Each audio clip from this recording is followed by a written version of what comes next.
Morning children's, అందరికీ నమస్కారం. ఈరోజు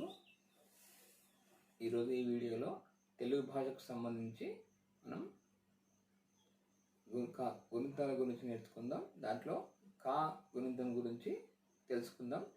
అంటే ఒక గుణితం కరెక్ట్గా మనకు అర్థమైతే మిగతా గుణితాలు కూడా అదే విధంగా మనం నేర్చుకోవచ్చు. కాబట్టి ముందుగా కా గుణితాన్ని గురించి తెలుసుకుందాం. గత వీడియోలో అక్షరాల గురించి అంటే వర్ణమాల గురించి నేర్చుకుందాం. తర్వాత ఈ వీడియోలో ఒక గుణితం ఎలా వస్తుంది, తర్వాత ఏ విధంగా మనం నేర్చుకోవచ్చు సులభంగా దాని గురించి చూద్దాం.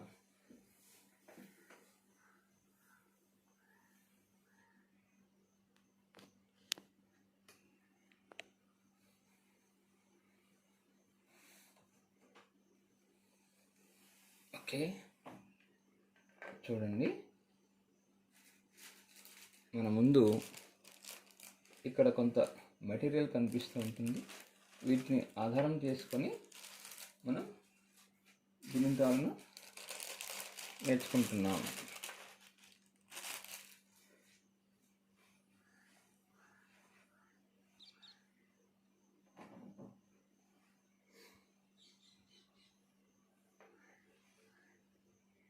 ఆల్రెడీ మీకు ఇవి పరిచయం ఉన్నాయి. సో వీటి ఆధారంగా మనం చూస్తూ వెళ్దాం. ఇది నేను తీసుకుంటున్నాను, ఒకసారి చూడండి.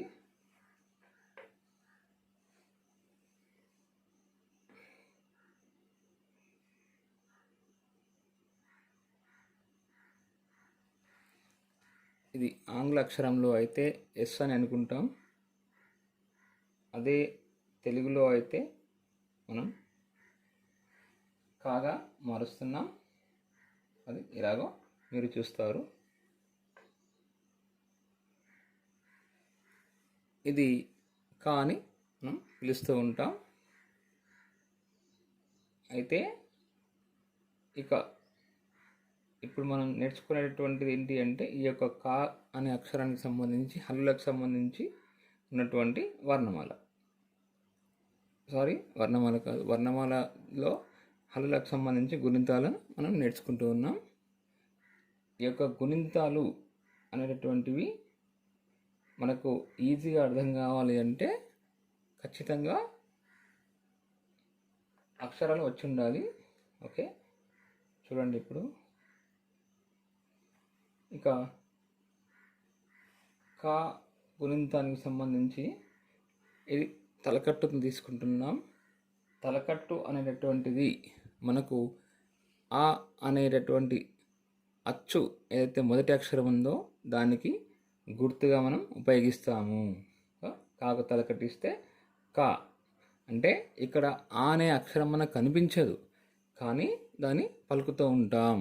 కారణం ఏంటి అంటే ఆ అనే అక్షరానికి బదులుగా తలకట్టుని మనం ఉపయోగిస్తున్నాం అని తెలుసుకోవాలి. ఓకే, తర్వాత కాకి దీర్ఘం.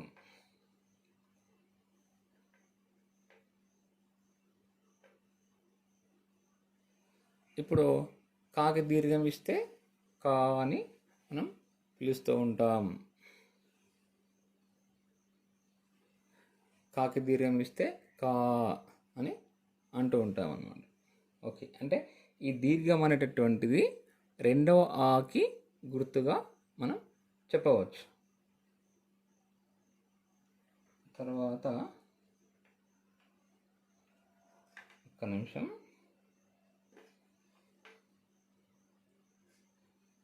చూడండి. అలాగే గుడి.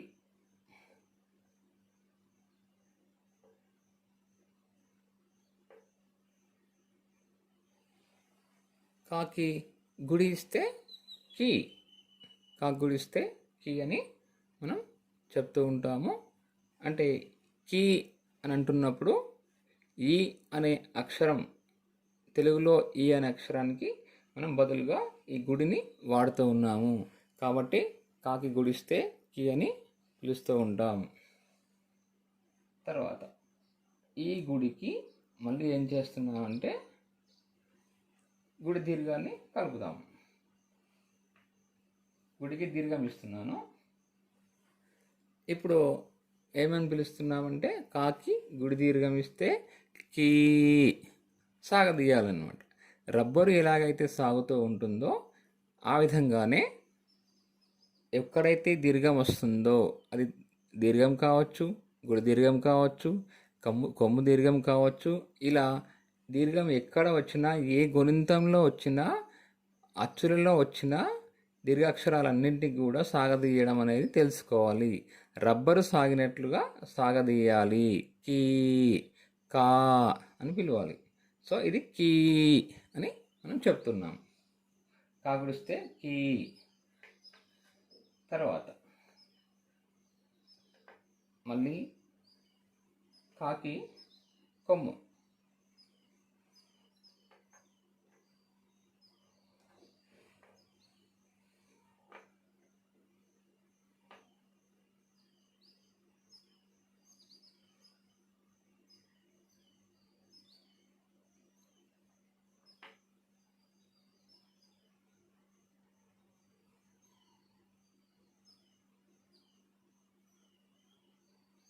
కాకి కొమ్మిస్తే కు. కాకి కొమ్మిస్తే కు అని పిలుస్తూ ఉంటాం. తర్వాత ఈ కొమ్ము ఏదైతే ఉందో దానికి మళ్ళీ మనం ఏం చేయొచ్చు, కొమ్ము దీర్ఘంగా కూడా మార్చుకోవచ్చు. కాబట్టి కాకి కొమ్ము దీర్ఘం ఇస్తే ఏమవుతుంది, కు. కాకి కొమ్ము దీర్ఘం ఇస్తే కు అని పిలుస్తాం.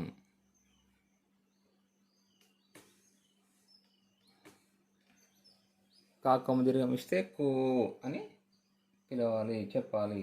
రైట్. తర్వాత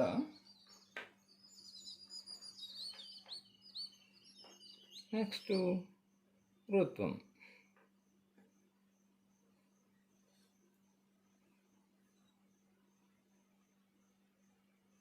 కాకి ఋత్వం ఇస్తే క్రూ. కాకి ఋత్వం ఇస్తే క్రూ అని అంటున్నాం.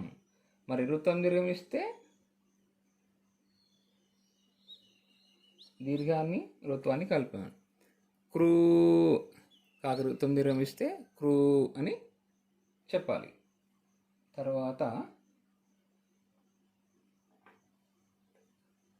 ఏత్వం పైన తీసుకోవాలి. కాకి ఏత్వం. కాకి ఏత్వం ఇస్తే కే అవుతుంది. అదేవిధంగా ఏత్వం దీర్ఘం ఇస్తే కే అవుతుందన్నమాట. ఎత్తం ఇస్తే కే, ఎత్తం దీర్ఘం ఇస్తే కే.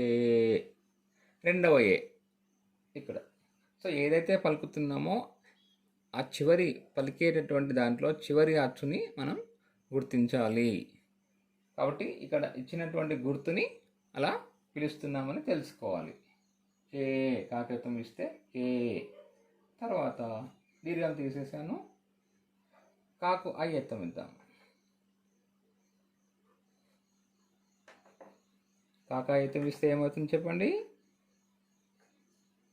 కాకాయత్వం ఇస్తే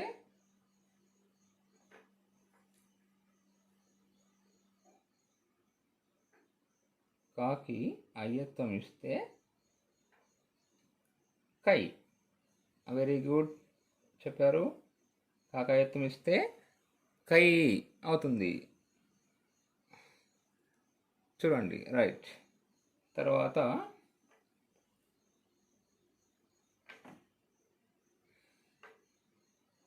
కాకి ఓత్వం ఇస్తే ఏమవుతుంది.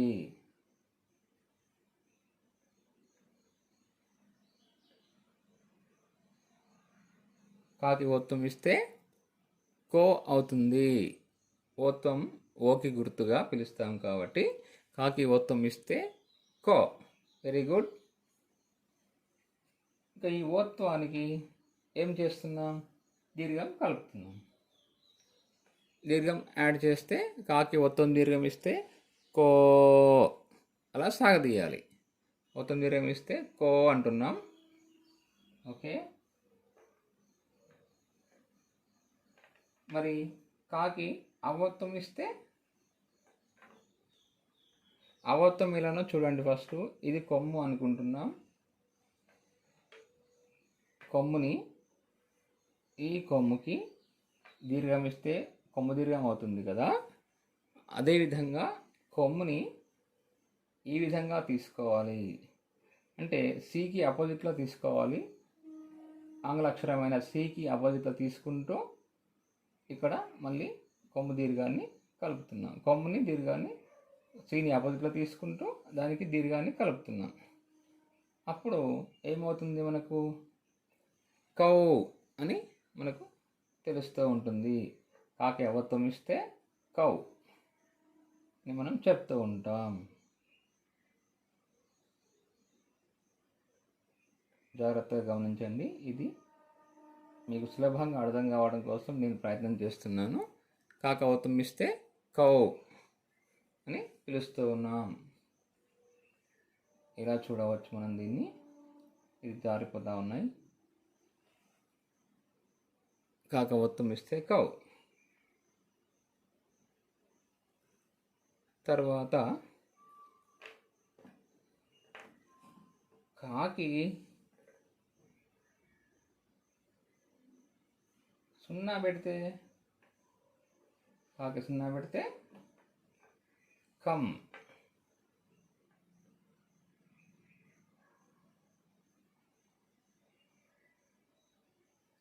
కాకి సున్నా పెడితే ఏమొస్తుంది అంటే కమ్ అని పిలుస్తున్నాం.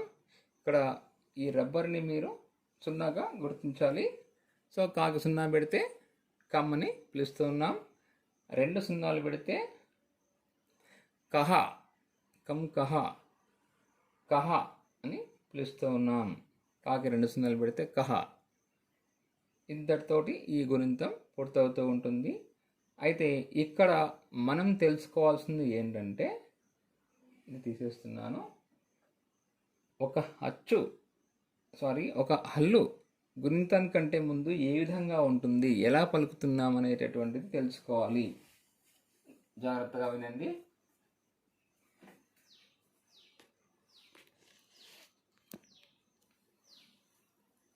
జాగ్రత్తగా వినండి.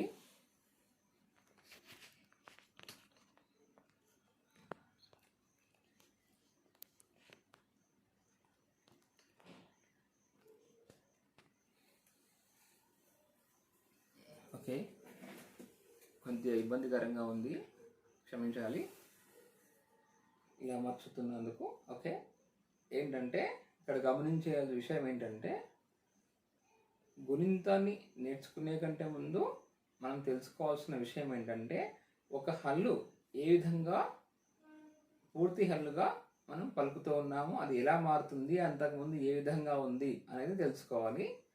అంటే ఏదైనా ఒక హల్లు మనం తీసుకున్నప్పుడు అది కా అని అనుకున్నా, గా అనుకున్నా, చా అని పిలిచినా కూడా అది దాంట్లో చివరిగా మనం పలికేటటువంటిది ఏంటి అంటే అచ్చులని పలుకుతూ ఉంటాము.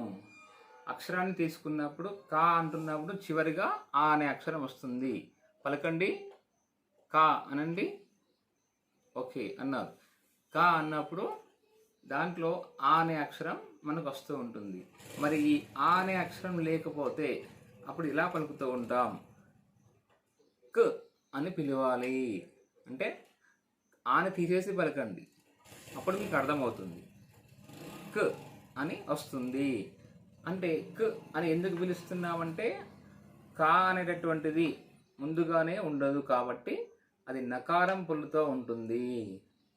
సో నకారం పొల్లుతో ఉండడం వల్ల ఆ యొక్క నకారం పొల్లు ఏదైతే ఉందో, నకారం పొల్లుతో ఉన్నటువంటి అక్షరాన్ని మనం అచ్చులతో కలిపి పలకకూడదు. కాబట్టి ఇక్కడ మనం గమనించే విషయం ఏంటంటే, నకారం పొల్లు ఎప్పుడైతే తీసుకుంటున్నామో ఇది నకారం పొల్లు. నేను మీకు చూపిస్తాను. ఇక్కడ కనిపించేటటువంటిది మనకు నకారం పొల్లు. ఈ నకారం పొల్లుని మనం ఏం చేస్తున్నామంటే, ఈ యొక్క కా అనే అక్షరానికి, ఆ హల్లుకి కలుపుతూ ఉన్నాం. కాబట్టి ఇప్పుడు అది క్ అని పిలుస్తూ ఉంటాం. నకారం పుల్లుని ఉండడం వల్ల నకారం పుల్లుతో పాటుగా మనం ఆ అనే అక్షరం పలుకుతూ ఉన్నప్పుడు ఈ నకారం పుల్లని తీసేస్తూ ఉంటాం. తర్వాత ఏం చేస్తున్నామంటే తలకట్టుని మనం కలుపుతూ ఉన్నాం. అప్పుడు క అని పలకాలి. అదే విధంగా నకారం పళ్ళు ఉంది అనుకుందాం. ఇక్కడ మళ్ళీ నకారం పళ్ళు తీసుకున్నాను. నకారం పళ్ళు ఉంది, దీనికి తీసేసి దీర్ఘాన్ని కలుపుతూ ఉన్నాను. అంటే అప్పుడు ఏం చేస్తున్నాం? దీర్ఘం దేనికి గుర్తు చెప్పండి? రెండవ ఆకి గుర్తు. కాబట్టి వెరీ గుడ్, చక్కగా చెప్పారు. దీర్ఘం తీసుకుంటే అప్పుడు కా అని పిలుస్తున్నాం.